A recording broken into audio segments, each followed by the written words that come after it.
পঞ্জিকা মিলাইয়া খুব একটা শুভ লগ্নে বিবাহ হইয়া গেল। বোবা মেয়েকে পরের হস্তে সমর্পণ করিয়া বাপ মা দেশে চলিয়া গেল। তাহাদের জাতি ও পরকাল রক্ষা হইল। বর পশ্চিমে কাজ করে। বিবাহের অনতি বিলম্বে স্ত্রীকে পশ্চিমে লইয়া গেল। সপ্তাহখানেকের মধ্যে সকলেই বুঝিল নববধূ বোবা। আপনারা শুনছিলেন রবীন্দ্রনাথ ঠাকুর রচিত গল্প শুভায়ের অংশবিশেষ। কণ্ঠে আমি মোহাম্মদ আরিফ চৌধুরী, সম্পাদনা ও সার্বিক সহযোগিতায় এস রাকিব আহমেদ। প্রিয় শ্রোতা বন্ধুরা, এখন আসুন শুনে নেওয়া যাক পুরো গল্পটি। শুভা।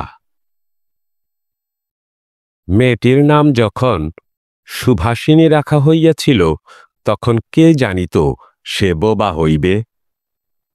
তাহার দুটি বড় বোনকে সুকেশিনী ও সুহাসিনী নাম দেওয়া হইয়াছিল। তাই মিলের অনুরোধে তাহার বাপ ছোট মেয়েটির নাম সুভাষিনী রাখে। এখন সকলে তাহাকে সংক্ষেপে শুভা বলে। দস্তুর মতো অনুসন্ধান ও অর্থ ব্যয়ে বড় দুটি মেয়ের বিবাহ হইয়া গেছে। এখন ছোটটি পিতামাতার নীরব হৃদয় ভারের মতো বিরাজ করিতেছে। যে কথা কয় না, সে যে অনুভব করে, ইহা সকলের মনে হয় না। এই জন্য তাহার সাক্ষাতেই সকলে তাহার ভবিষ্যৎ সম্বন্ধে দুশ্চিন্তা প্রকাশ করিত। সে যে বিধাতার অভিশাপ স্বরূপে তাহার পিতৃগৃহে আসিয়া জন্মগ্রহণ করিয়াছে, এ কথা সে শিশুকাল হইতে বুঝিতে লইয়াছিল। তাহার ফল এই হইয়াছিল, সাধারণের দৃষ্টিপথ হইতে সে আপনাকে গোপন করিয়া রাখিতেই সর্বদা চেষ্টা করিত। মনে করিত, আমাকে সবাই ভুলিলেই বাঁচি। কিন্তু বেদনা কি কেহ কখনো ভোলে? পিতামাতার মনে সে সর্বদাই জাগরুক ছিল। বিশেষত তাহার মা তাহাকে নিজের একটা ত্রুটি স্বরূপ দেখিতেন। কেননা মাতা পুত্র অপেক্ষা কন্যাকে নিজের অংশরূপে দেখেন। কন্যার কোনো অসম্পূর্ণতা দেখিলে সেটা যেন বিশেষ রূপে নিজের লজ্জার কারণ বলিয়া মনে করেন। বরঞ্চ কন্যার পিতা বাণীকণ্ঠ শুভাকে তাহার অন্য মেয়েদের অপেক্ষা যেন একটু বেশি ভালোবাসিতেন। কিন্তু মাতা তাহাকে নিজের গর্ভের কলঙ্ক জ্ঞান করিয়া তাহার প্রতি বড় বিরক্ত ছিলেন। শুভার কথা ছিল না, কিন্তু তাহার সুদীর্ঘ পল্লব বিশিষ্ট বড় বড় দুটি কালো চোখ ছিল, এবং তাহার ওষ্ঠাধর ভাবের আভাস মাত্রে কচি কিশলয়ের মতো কাঁপিয়া উঠিত। কথায় আমরা যে ভাব প্রকাশ করি, সেটা আমাদিগকে অনেকটা নিজের চেষ্টায় গড়িয়া লইতে হয়। কতকটা তর্জমা করার মতো সকল সময়ে ঠিক হয় না।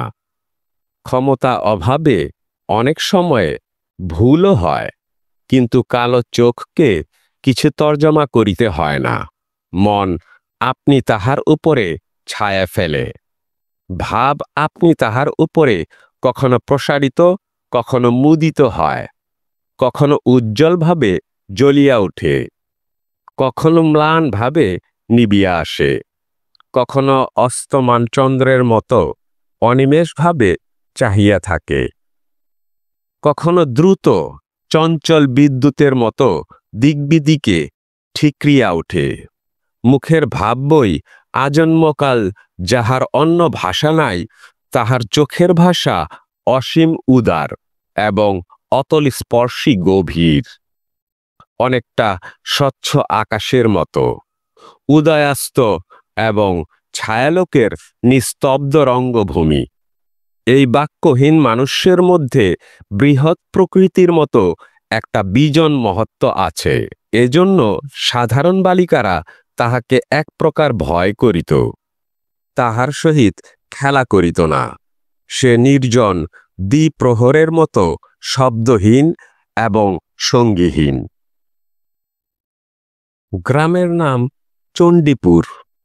নদীটি বাংলাদেশের একটি ছোট নদী। গৃহস্থ ঘরের মেয়েটির মতো বহুদূর পর্যন্ত তাহার প্রসার নহে। নিরলসা তন্বী নদীটি আপন কুল রক্ষা করিয়া কাজ করিয়া যায়। দুই ধারের গ্রামের সকলেরই সঙ্গে তাহার যেন একটা না একটা সম্পর্ক আছে। দুই ধারে লোকালয় এবং তরু ছায়াঘন উচ্চতট, নিম্নতল দিয়া গ্রামলক্ষ্মী স্রোতস্বিনী আত্মবিস্মৃত দ্রুত পদক্ষেপে প্রফুল্ল হৃদয়ে আপনার অসংখ্য কল্যাণ কার্যে চলিয়াছে। বাণীকণ্ঠের ঘর নদীর একেবারে উপরেই।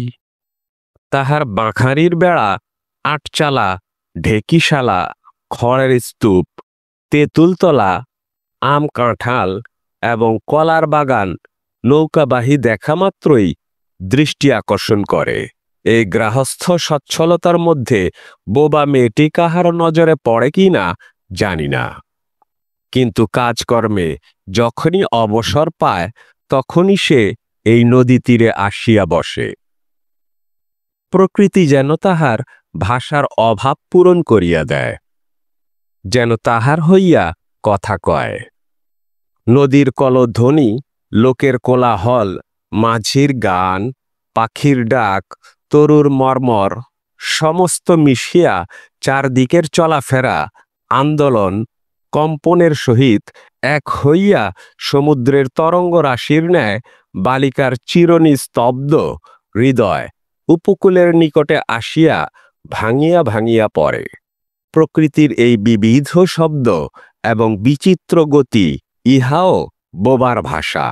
বড় বড় চক্ষু পল্লব বিশিষ্ট শুভার যে ভাষা, তাহারই একটা বিশ্বব্যাপী বিস্তার। ঝিল্লিরব পূর্ণ তৃণভূমি হইতে শব্দাতীত নক্ষত্রলোক পর্যন্ত কেবল ইঙ্গিত, ভঙ্গি, সঙ্গীত, ক্রন্দন এবং দীর্ঘ নিঃশ্বাস। এবং মধ্যাহ্নে যখন মাঝিরা জেলেরা খাইতে যাইত, গৃহস্থেরা ঘুমাইত, পাখিরা ডাকিত না, খেয়া নৌকা বন্ধ থাকিত, স্বজন জগৎ সমস্ত কাজকর্মের মাঝখানে সহসা থামিয়া গিয়া ভয়ানক বিজন মূর্তি ধারণ করিত, তখন রুদ্র মহাকাশের তলে কেবল একটি বোবা প্রকৃতি এবং একটি বোবা মেয়ে মুখোমুখি চুপ করিয়া বসিয়া থাকিত। একজন সুবিস্তীর্ণ রৌদ্রে, আরেকজন ক্ষুদ্র তরুচ্ছায়ায়। শুভার যে গুটি কতক অন্তরঙ্গ বন্ধুর দল ছিল না তাহা নহে। গোয়ালের দুটি গাভী, তাহাদের নাম সর্বর্ষী ও পাঙ্গুলি। সে নাম বালিকার মুখে তাহারা কখনো শুনে নাই, কিন্তু তাহার পদশব্দ তাহারা চিনিত। তাহার কথাহীন একটা করুণ সুর ছিল। তাহার মর্ম তাহারা ভাষার অপেক্ষা সহজে বুঝিত। শুভা কখন তাহাদের আদর করিতেছে, কখন ভর্ৎসনা করিতেছে, কখন মিনতি করিতেছে, তাহা তাহারা মানুষের অপেক্ষা ভালো বুঝিতে পারিত। শুভা গোয়ালে ঢুকিয়া দুই বাহুর দ্বারা সর্বর্ষীর গ্রীবা বেষ্টন করিয়া তাহার কানের কাছে আপনার গণ্ডদেশ ঘর্ষণ করিত এবং পাঙ্গলি স্নিগ্ধ দৃষ্টিতে তাহার প্রতি নিরীক্ষণ করিয়া তাহার পা চাটিত। বালিকা দিনের মধ্যে নিয়মিত 3 বার করিয়া গোয়াল ঘরে যাইত। তাহা ছাড়া অনিয়মিত আগমনও ছিল। গৃহে যেদিন কোনো কঠিন কথা শুনিত, সেদিন সে অসময়ে তাহার এই মূক বন্ধু দুটির কাছে আসিত। তাহার সহিষ্ণুতা পরিপূর্ণ বিষাদ শান্ত দৃষ্টিপাত হইতে তাহারা কি একটা অন্ধ অনুমান শক্তির দ্বারা বালিকার মর্মবেদনা যেন বুঝিতে পারিত, এবং শুভার গা ঘেঁষিয়া আসিয়া অল্পে অল্পে তাহার বাহুতে শিং ঘষিয়া ঘষিয়া তাহাকে নির্বাক ব্যাকুলতার সহিত সান্ত্বনা দিতে চেষ্টা করিত। ইহারা ছাড়া ছাগল এবং বিড়াল শাবকও ছিল, কিন্তু তাহাদের সহিত শুভার এরূপ সমকক্ষভাবে মৈত্রী ছিল না। তথাপি তাহারা যথেষ্ট অনুগত্য প্রকাশ করিত। বিড়াল শিশুটি দিনে এবং রাত্রে যখন তখন শুভার গরম কোলটি নিঃসংকোচে অধিকার করিয়া সুখনিদ্রার আয়োজন করিত এবং শুভা তাহার গ্রীবা ও পৃষ্ঠে কোমল আঙ্গুলি বুলাইয়া দিলে যে তাহার নিদ্রাকর্ষণের বিশেষ সহায়তা হয়, ইঙ্গিতে এইরূপ অভিপ্রায়ও প্রকাশ করিত। উন্নত শ্রেণীর জীবের মধ্যে শুভার আরও একটি সঙ্গী জুটিয়াছিল, কিন্তু তাহার সহিত বালিকার ঠিক কিরূপ সম্পর্ক ছিল তাহা নির্ণয় করা কঠিন, কারণ সে ভাষা বিশিষ্ট জীব, সুতরাং উভয়ের মধ্যে সমভাষা ছিল না। গোসাইদের ছোট ছেলেটি, তাহার নাম প্রতাপ। লোকটি নিতান্ত অকর্মণ্য। সে যে কাজকর্ম করিয়া সংসারের উন্নতি করিতে যত্ন করিবে, বহু চেষ্টার পর বাপ-মা সে আশা ত্যাগ করিয়াছেন। অকর্মণ্য লোকের একটা সুবিধা এই যে আত্মীয় লোকেরা তাহাদের উপরে বিরক্ত হয় বটে, কিন্তু প্রায় তাহারা নিঃসম্পর্ক লোকদের প্রিয় পাত্র হয়, কারণ কোনো কার্যে আবদ্ধ না থাকাতে তাহারা সরকারি সম্পত্তি হইয়া দাঁড়ায়। শহরে যেমন এক আধটা গৃহ সম্পর্কহীন সরকারি বাগান থাকা আবশ্যক, তেমনি গ্রামে দু চারিটা অকর্মণ্য সরকারি লোক থাকার বিশেষ প্রয়োজন। কাজে কর্মে আমোদে অবসরে যেখানে একটা লোক কম পড়ে, সেখানেই তাহাদিগকে হাতের কাছে পাওয়া যায়। প্রতাপের প্রধান শখ ছিপ ফেলিয়া মাছ ধরা। ইহাতে অনেকটা সময় সহজে কাটানো যায়। অপরাহ্নে নদী তীরে ইহাকে প্রায়ই এই কাজে নিযুক্ত দেখা যাইত, এবং এই উপলক্ষে শুভার সহিত তাহার প্রায়ই সাক্ষাৎ হইত। যে কোনো কাজেই নিযুক্ত থাক, একটা সঙ্গী পাইলে প্রতাপ থাকে ভালো। মাছ ধরার সময় বাক্যহীন সঙ্গী সর্বাপেক্ষা শ্রেষ্ঠ। এই জন্য প্রতাপ শুভার মর্যাদা বুঝিত। এই জন্য সকলেই শুভাকে শুভা বলিত। প্রতাপ আরও একটু অতিরিক্ত আদর সংযোগ করিয়া শুভাকে সু বলিয়া ডাকিত। শুভা তেঁতুলতলায় বসিয়া থাকিত এবং প্রতাপ অনতি দূরে মাটিতে ছিপ ফেলিয়া জলের দিকে চাহিয়া থাকিত। প্রতাপের একটি করিয়া পান বরাদ্দ ছিল। শুভা তাহা নিজে সাজিয়া আনিত এবং বোধ করি অনেকক্ষণ বসিয়া বসিয়া চাহিয়া চাহিয়া ইচ্ছা করিত প্রতাপের কোনো একটা বিশেষ সাহায্য করিতে, একটা কোনো কাজে লাগিতে, কোনো মতে জানাইয়া দিতে যে এই পৃথিবীতে সেও একজন কম প্রয়োজনীয় লোক নহে। কিন্তু কিছুই করিবার ছিল না। তখন সে মনে মনে বিধাতার কাছে অলৌকিক ক্ষমতা প্রার্থনা করিত। মন্ত্র বলে সহসা এমন একটা আশ্চর্যকাণ্ড ঘটাইতে ইচ্ছা করিত, যাহা দেখিলে প্রতাপ আশ্চর্য হইয়া যাইত। বলিত, তাই তো, আমাদের শুভীর যে এত ক্ষমতা, তাহা তো জানিতাম না। মনে করো, শুভা যদি জলকুমারী হইত, আস্তে আস্তে জল হইতে উঠিয়া একটা সাপের মাথার মণি ঘাটে রাখিয়া যাইত। প্রতাপ তাহার তুচ্ছ মাছ ধরা রাখিয়া সেই মানিক লইয়া জলে ডুব মারিত এবং পাতালে গিয়া দেখিত রূপার অট্টালিকায় সোনার পালঙ্কে কে বসিয়া। আমাদের বাণীকণ্ঠের ঘরের সেই বোবা মেয়ে সু, আমাদের সু, সেই মণিদীপ্ত গভীর নিস্তব্ধ পাতালপুরীর একমাত্র রাজকন্যা। তাহা কি হইতে পারিত না? তাহা কি এতই অসম্ভব? আসলে কিছুই অসম্ভব নয়, কিন্তু তবুও সু প্রজাশূন্য পাতালের রাজবংশে না জন্মিয়া বাণীকণ্ঠের ঘরে আসিয়া জন্মিয়াছে, এবং গোসাইদের ছেলে প্রতাপকে কিছুতেই আশ্চর্য করিতে পারিতেছে না। শুভার বয়স ক্রমেই বাড়িয়া উঠিতেছে। ক্রমে সে যেন আপনাকে আপনি অনুভব করিতে পারিতেছে। যেন কোনো একটা পূর্ণিমা তিথিতে কোনো একটা সমুদ্র হইতে একটা জোয়ারের স্রোত আসিয়া তাহার অন্তরাত্মাকে এক নূতন অনির্বচনীয় চেতনা শক্তিতে পরিপূর্ণ করিয়া তুলিতেছে। সে আপনাকে আপনি দেখিতেছে, ভাবিতেছে, প্রশ্ন করিতেছে এবং বুঝিতে পারিতেছে না। গভীর পূর্ণিমার রাত্রে সে একদিন ধীরে শয়ন গৃহের দ্বার খুলিয়া ভয়ে ভয়ে মুখ বাড়াইয়া বাহিরের দিকে চাহিয়া দেখে পূর্ণিমা প্রকৃতিও শুভার মতো একাকী নিঃসুপ্ত জগতের উপর জাগিয়া বসিয়া যৌবনের রহস্যে পুলকে বিষাদে অসীম নির্জনতার একবারে শেষ সীমা পর্যন্ত, এমনকি তাহা অতিক্রম করিয়াও থমথম করিতেছে, একটি কথা কহিতে পারিতেছে না। এই নিস্তব্ধ ব্যাকুল প্রকৃতির প্রান্তে একটি নিস্তব্ধ ব্যাকুল বালিকা দাঁড়াইয়া। এদিকে কন্যা ভারগ্রস্ত পিতামাতা চিন্তিত হইয়া উঠিয়াছেন। লোকেও নিন্দা আরম্ভ করিয়াছে, এমনকি এক ঘরে করিবে এমন জনরব শোনা যায়। বাণীকণ্ঠের সচ্ছল অবস্থা, দুই বেলা মাছ ভাত খায়, এজন্য তাহার শত্রু ছিল। স্ত্রী পুরুষে বিস্তর পরামর্শ হইল।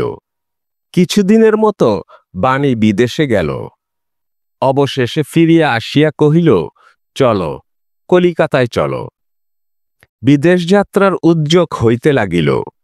কুয়াশা ঢাকা প্রভাতের মতো শুভার সমস্ত হৃদয় অশ্রুবাষ্পে একেবারে ভরিয়া গেল।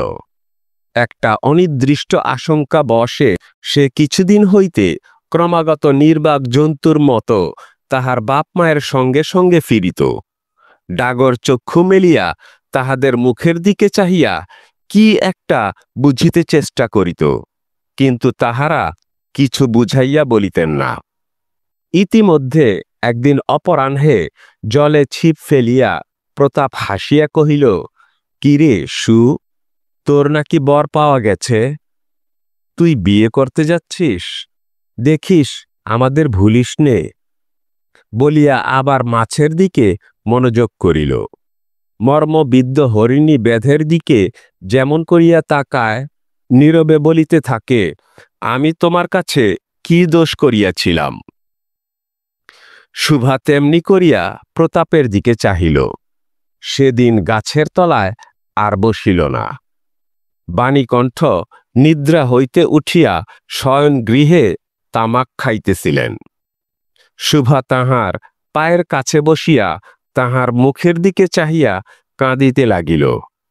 অবশেষে তাহাকে সান্ত্বনা দিতে গিয়া বাণীকণ্ঠের শুষ্ক কপলে অশ্রু গড়াইয়া পড়িল। কাল কলকাতায় যাইবার দিন স্থির হইয়াছে। শুভা গোয়াল ঘরে তাহার বাল্য সখীদের কাছে বিদায় লইতে গেল। তাহাদিগকে স্বহস্তে খাওয়াইয়া গলা ধরিয়া একবার দুই চোখে যত পারে কথা ভরিয়া তাহাদের মুখের দিকে চাহিল। দুই নেত্র পল্লব হইতে টপ টপ করিয়া অশ্রুজল পড়িতে লাগিল। সেদিন শুক্লা দ্বাদশীর রাত্রি। শুভা শয়ন গৃহে হইতে বাহির হইয়া তাহার সেই চিরপরিচিত নদী তটে শস্পসজ্জায় লুটাইয়া পড়িল।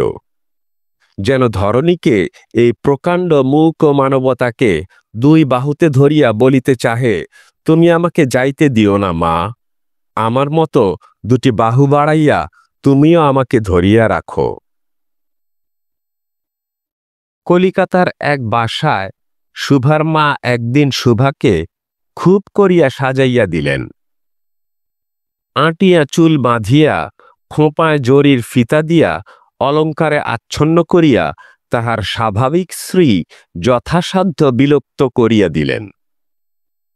শুভার দুই চক্ষু দিয়া অশ্রু পড়িতেছে, পাছে চোখ ফুলিয়া খারাপ দেখিতে হয়, এজন্য তাহার মাতা তাহাকে বিস্তর ভর্ৎসনা করিলেন।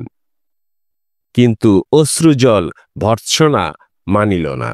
বন্ধু সঙ্গে বর স্বয়ং কনে দেখিতে আসিলেন। কন্যার মা বাপ চিন্তিত, শঙ্কিত, শশব্যস্ত হইয়া উঠিলেন, যেন দেবতা স্বয়ং নিজের বলির পশু বাছিয়া লইতে আসিয়াছেন। মা নেপথ্য হইতে বিস্তর তর্জন গর্জন শাসন করিয়া বালিকার অশ্রুস্রোত দ্বিগুণ বাড়াইয়া পরীক্ষকের সম্মুখে পাঠাইলেন। পরীক্ষক অনেকক্ষণ নিরীক্ষণ করিয়া বলিলেন, মন্দ নহে। বিশেষত বালিকার ক্রন্দন দেখিয়া বুঝিলেন ইহার হৃদয় আছে, এবং হিসাব করিয়া দেখিলেন যে হৃদয় আজ বাপ মায়ের বিচ্ছেদ সম্ভাবনায় ব্যথিত হইয়া উঠিয়াছে, সেই হৃদয় আজ বাদে কাল আমারই ব্যবহারে লাগিতে পারিবে।